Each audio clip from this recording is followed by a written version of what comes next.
Bismillahirrahmanirrahim. Assalamualaikum warahmatullahi wabarakatuh. Saya atas nama Sukmawati Alimuddin, kelas AKA 1 ingin mempresentasikan bab 2, 4, dan 6. Pertama-tama saya akan membahas bab 2, yaitu akuntansi manajemen sektor publik. Bagian A, akuntansi sebagai alat perencanaan organisasi dan pengendalian organisasi. Yang pertama, akuntansi sebagai alat perencanaan organisasi. Perencanaan merupakan cara organisasi menetapkan tujuan dan sasaran organisasi. Perencanaan meliputi aktivitas yang sifatnya strategi, statik, dan melibatkan aspek operasional. Dalam organisasi sektor publik, lingkungan yang mempengaruhi sangat heterogen. Faktor politik dan ekonomi sangat dominan dalam mempengaruhi tingkat kestabilan organisasi.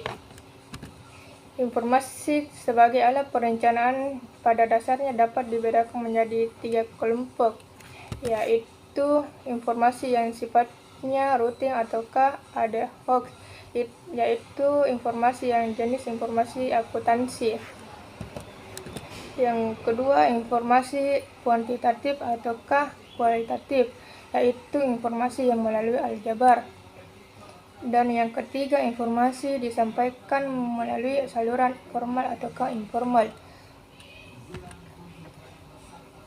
Informasi yang sifatnya rutin diperlukan untuk perencanaan yang reguler, misalnya laporan keuangan bulanan, triwulan, semeteran, atau bulanan. Informasi akuntansi untuk perencanaan dapat juga dibedakan berdasarkan cara penyampaiannya. Apakah disampaikan secara formal atau informal? Mekanisme formalnya misalnya melalui rapat-rapat dinas, rapat komisi, dan sebagainya. Pada organisasi sektor publik, saluran informasi lebih banyak bersifat formal, sedangkan informal relatif jarang dilakukan. Hal tersebut disebabkan karena adanya batasan transparansi dan akuntabilitas publik yang harus dilakukan oleh lembaga-lembaga publik, sehingga perencanaan tidak dapat dilakukan secara personal atau hanya melibatkan beberapa orang saja. Yang kedua, akuntansi sebagai alat pengendali organisasi. Untuk menjamin bahwa strategi untuk mencapai tujuan organisasi dijalankan secara ekonomis, efisien, dan efektif, maka diperlukan suatu sistem pengendalian yang efektif. Pola pengendalian tiap organisasi berbeda-beda tergantung pada jenis dan karakteristik organisasi. Pengendalian untuk manajemen level bawah lebih bersifat tegas dan memaksa, sedangkan untuk manajemen level atas bersifat normatif. Fungsi utama informasi akuntansi pada dasarnya adalah pengendalian. Informasi akuntansi merupakan pengendalian yang vital bagi organisasi karena akuntansi memberikan informasi yang bersifat kuantitatif. Informasi akuntansi umumnya disampaikan dalam bentuk ukuran finansial sehingga memungkinkan untuk dilakukan pengintegrasian informasi dari tiap-tiap unit organisasi yang pada akhirnya membentuk gambaran kinerja organisasi secara keseluruhan. Dalam memahami organisasi sebagai alat pengendalian, perlu dibedakan penggunaan informasi akuntansi sebagai alat pengendalian keuangan dengan akuntansi sebagai alat pengendalian organisasi. Pengendalian keuangan terkait dengan peraturan atau sistem aliran uang dalam organisasi, khususnya memastikan bahwa organisasi memiliki likuiditas dan solvabilitas yang baik. Sedangkan pengendalian organisasi memerlukan informasi yang lebih luas dibandingkan pengendalian keuangan. Bagian B, proses perencanaan dan pengendalian manajerial sektor publik. Perencanaan dan pengendalian pada dasarnya merupakan dua sisi mata uang yang sama, sehingga keduanya harus dipertimbangkan secara bersama-sama. Tanpa pengendalian, perencanaan tidak akan berarti karena tidak adanya tindak lanjut follow-up untuk mengidentifikasi apakah rencana organisasi telah tercapai. Jones dan Penelaburi membagi proses perencanaan dan pengendalian manajerial pada organisasi sektor publik menjadi 5 tahap, yaitu perencanaan tujuan dan sasaran dasar. Yang kedua, perencanaan operasional. Yang ketiga, penganggaran. Yang keempat, pengendalian dan pengukuran. Dan yang kelima, pelaporan, analisis, dan umpan balik. Bagian C, peran akuntansi manajemen sektor publik.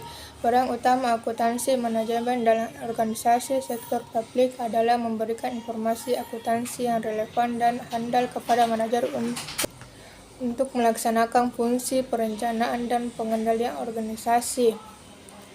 Peran akuntansi manajemen dalam organisasi sektor publik meliputi yang pertama, perencanaan strategik. Yang kedua, pemberian informasi biaya. Yang ketiga, penilaian investasi. Yang keempat, penganggaran. Yang kelima, penentuan biaya pelayanan dan penentuan tarif pelayanan. Dan yang keenam, penilaian kinerja. Perencanaan strategik. Akuntansi manajemen dibutuhkan sejak tahap perencanaan strategik. Pada tahap perencanaan strategik, manajemen organisasi membuat alternatif program yang dapat mendukung strategi organisasi. Kedua, pemberian informasi biaya. Biaya kos dalam konteks organisasi sektor publik dapat dikategorikan menjadi 3 kelompok, yaitu biaya input, biaya output, dan biaya proses. Yang ketiga, penilaian investasi. Akuntansi manajemen dibutuhkan pada saat organisasi sektor publik hendak melakukan investasi, yaitu untuk menilai kelayakan investasi secara ekonomi dan finansial. Yang keempat, penganggaran. Akuntansi manajemen berperan untuk memfasilitasi terciptanya anggaran publik yang efektif. Dan yang kelima, penentuan biaya. Tuntutan agar pemerintah meningkatkan mutu pelayanan dan keluhan masyarakat akan besarnya biaya pelayanan merupakan suatu indikasi perlunya perbaikan sistem akuntansi manajemen di sektor publik. Dan yang keenam, penilaian kinerja. Penilaian kinerja merupakan bagian dari sistem pengendalian ini untuk mengetahui tingkat efisiensi dan efektivitas organisasi dalam mencapai tujuan yang ditetapkan. Dan bab 4, yaitu penganggaran sektor publik. Bagian A, konsep anggaran sektor publik. Anggaran merupakan pernyataan mengenai estimasi kinerja yang hendak dicapai selama periode tertentu yang dinyatakan dalam ukuran finansial. Sedangkan penganggaran adalah proses atau metode untuk menyiapkan anggaran. Yang bagian B, pengertian anggaran sektor publik. Anggaran publik berisi rencana kegiatan yang dipresentasikan dalam bentuk rencana perolehan pendapatan dan belanja dalam satuan moneter. Anggaran berisi estimasi mengenai apa yang akan dilakukan organisasi di masa yang akan datang. Secara singkat, anggaran publik merupakan suatu rencana finansial yang menyatakan: 1. Berapa biaya-biaya atas rencana yang telah dibuat. Yang kedua, berapa banyak dan bagaimana cara memperoleh uang untuk mendanai rencana-rencana tersebut. Bagian C, fungsi anggaran sektor publik. Anggaran sektor publik mempunyai beberapa fungsi utama, yaitu yang pertama, sebagai alat perencanaan. Yang kedua, alat pengendalian. Yang ketiga, alat kebijakan fiskal. Keempat, alat politik. Dan yang kelima, alat koordinasi dan komunikasi. Dan yang keenam, alat penilaian kinerja. Ketujuh, alat motivasi. Dan yang kedelapan, alat penciptakan ruang publik. Anggaran sebagai alat perencanaan. Anggaran merupakan alat pengendalian manajemen untuk mencapai tujuan organisasi. Anggaran sebagai alat pengendalian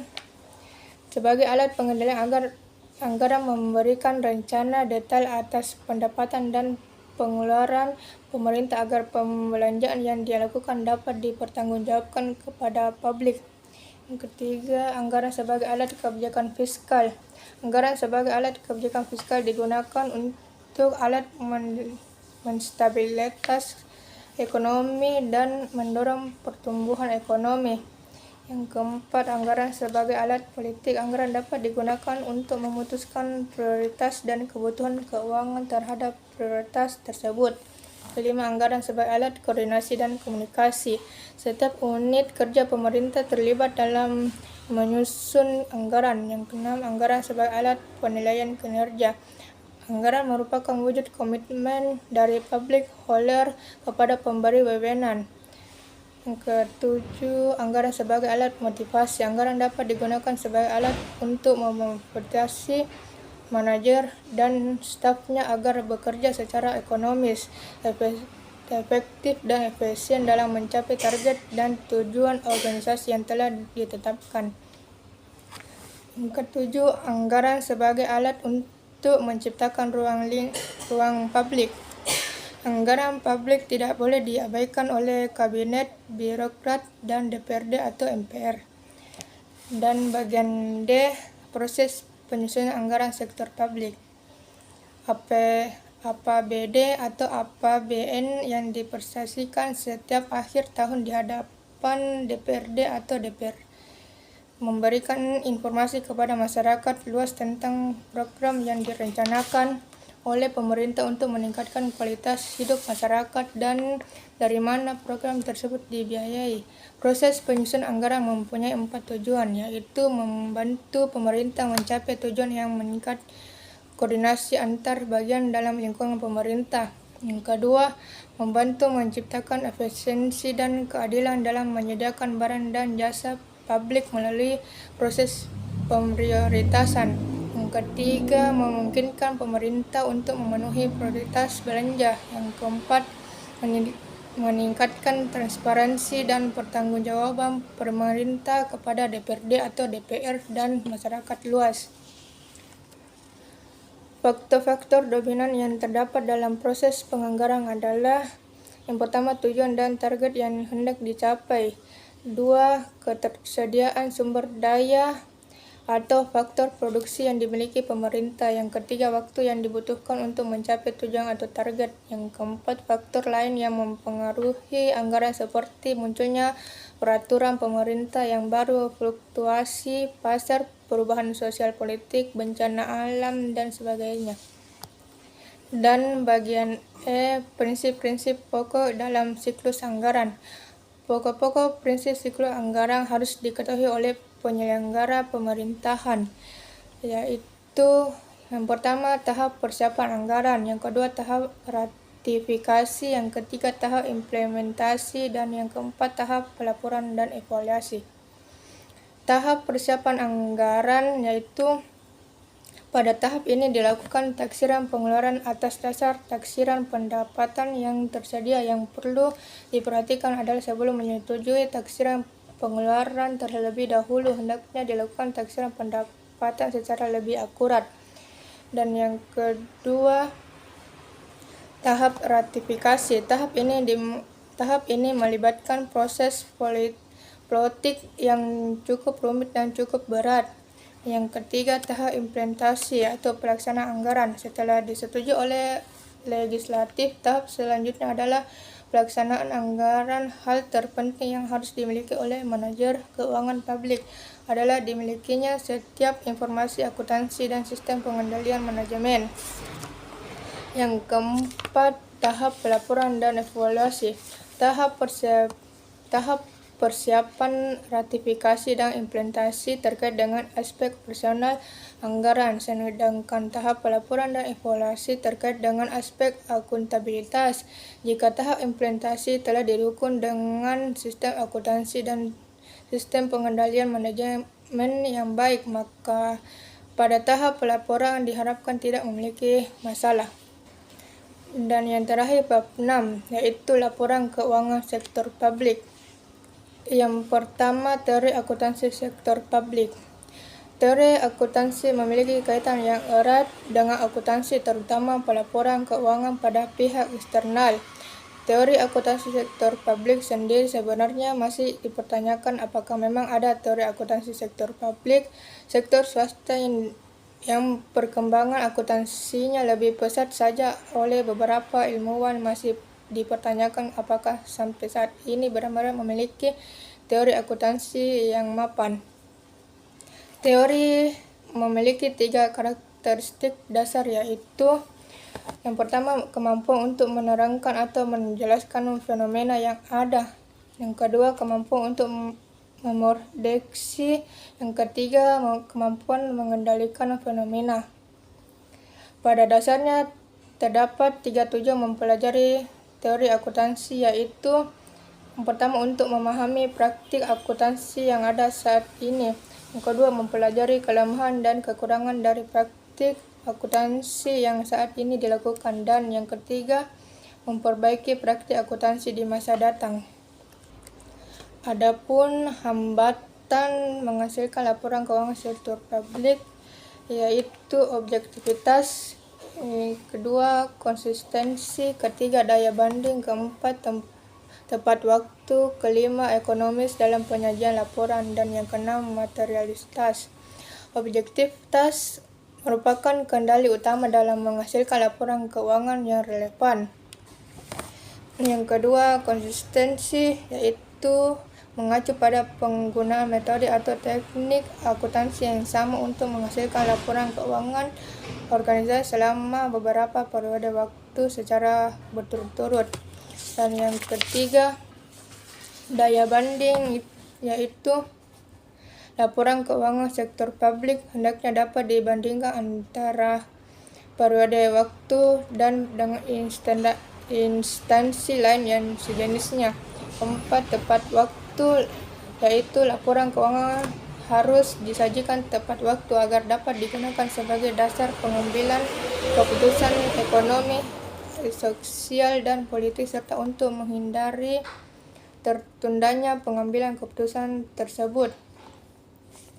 Yang keempat, ekonomis dalam penyajian laporan. Penyajian laporan keuangan membutuhkan biaya. Semakin banyak informasi yang dibutuhkan, semakin besar pula biaya yang dibutuhkan. Terakhir, materialitas. Suatu informasi dianggap material bila mempengaruhi keputusan atau jika informasi tersebut dihilangkan akan menghasilkan keputusan yang berbeda. Dan yang kedua, laporan keuangan sektor publik. Selaras dengan PP 105 dan Kemendagri nomor 29 tahun 2002 dan dari hasil penelitian bersama antara IAI, Kompartemen Akuntan Sektor Publik serta berbasis pada Ipsos, dihasilkan beberapa kesimpulan diantaranya, yaitu yang pertama, laporan keuangan yang dihasilkan adalah laporan keuangan aktual. Yang kedua, laporan keuangan yang dihasilkan sebagai berikut, yaitu neraca, laporan arus kas, laporan surplus, dan defisit atau perhitungan anggaran. Adapun siklus akuntansi keuangan sektor publik. Yang pertama, transaksi. Transaksi yaitu merupakan kegiatan yang mengubah posisi keuangan suatu entitas dan pencatatannya memerlukan data atau bukti atau dokumen pendukung dalam kegiatan operasi suatu entitas. Yang kedua, bukti transaksi. Bukti transaksi itu bentuk-bentuk bukti transaksi adalah sebagai berikut, yaitu kas, piutang, persediaan dan aktiva tetap atau hutang, dan sebagai berikut. Yang ketiga, neraca awal. Neraca awal itu berisi saldo-saldo rekening aktiva dan pasiva yang berasal dari periode sebelumnya. Yang keempat, jurnal merupakan suatu media atau metode yang digunakan untuk mencatat, mengklasifikasikan, dan meringkas data keuangan dan data lainnya. Yang kelima, buku besar merupakan suatu buku yang berisi kumpulan rekening atau perkiraan yang telah dicatat dalam jurnal. Yang keenam, buku besar pembantu, yaitu digunakan untuk mencatat rekening dengan rincian tertentu yang ada pada buku besar, seperti misalnya rekening piutang, persediaan investasi jangka panjang, aktiva tetap, hutang, dan beberapa rekening objek pendapatan dan objek belanja atau biaya. Yang ketujuh, buku besar pembantu kas. Buku ini diselenggarakan karena pergeseran pencatatan dari kas basis ke akrual basis. Buku ini berisi rincian pendapatan. Dan yang kedelapan, daftar saldo merupakan daftar rekening beserta saldo yang menyertainya pada suatu periode tertentu. Yang kesembilan, kertas kerja merupakan kolom-kolom yang digunakan dalam proses akuntansi sektor publik secara manual. Kertas kerja ini dibedakan antara laporan triwulan dan laporan tahunan. Yang ke-10, jurnal penyelesaian adalah jurnal yang dibuat pada akhir periode anggaran atau pada saat laporan keuangan akan disusun agar menghasilkan keterkaitan yang tepat antara pendapatan, penerimaan, dan belanja atau biaya.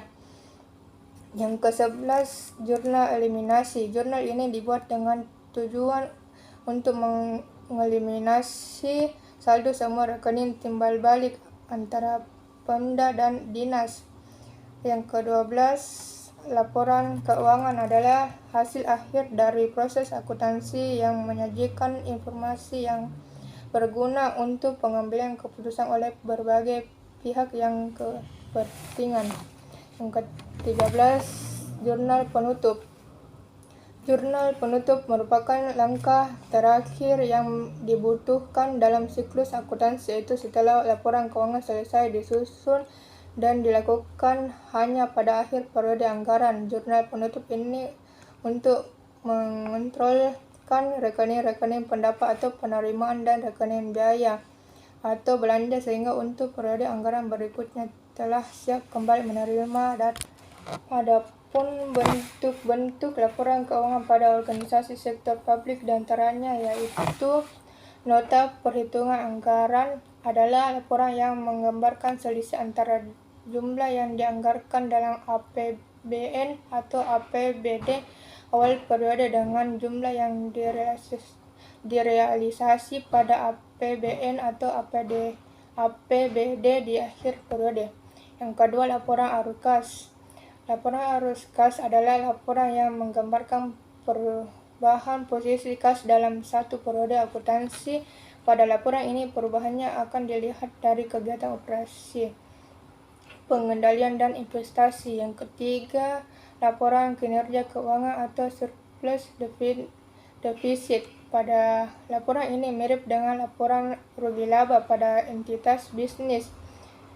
Laporan surplus defisit menggambarkan kinerja keuangan pada orang sektor publik. Yang keempat, laporan perubahan ekuitas. Laporan ini menyajikan informasi yang berkaitan dengan kejadian yang menyebabkan perubahan ekuitas selama satu periode tertentu. Dan yang kelima, laporan posisi keuangan atau neraca adalah laporan yang memberikan gambaran entitas sektor publik secara utuh dan pada suatu waktu tertentu di mana di dalamnya tergambar elemen-elemen yang menyusun entitas sektor publik tersebut, sehingga laporan posisi keuangan atau neraca sering disebut dengan potret posisi keuangan suatu entitas sektor publik. Itulah yang bisa saya sampaikan. Mohon maaf bila ada kata